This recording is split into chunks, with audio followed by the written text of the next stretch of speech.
So I started out pre-medicine and did some investigating into different areas. Ultimately, I observed an audiologist and I learned about the field.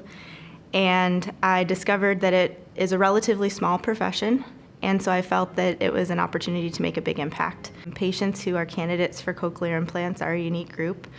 They've reached a point of frustration typically with their hearing aids, or they're very young children who are identified early with a very significant hearing loss.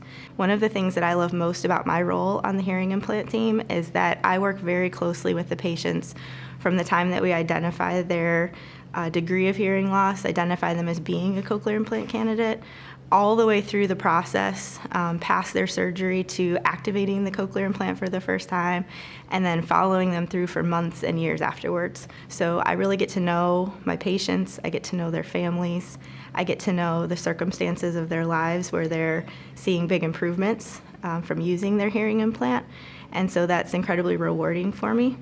And I enjoy that I get to see the same people back over and over. I particularly enjoy that I like to see them when they might be at their lowest point, and then I get to see them at some of their highest points. It's the patients who came and said, you know, I might have to quit my job and go on disability, and I don't want to. I know that I'm valuable in my workplace, but I know that people aren't perceiving me the way that I should be perceived because my hearing loss is impeding my abilities. The potential that those patients have to do better and to reconnect with their life, I always feel like I have this special piece of information that I can share with them to get them started on the right road. And I love being able to be the person who provides that opportunity to them.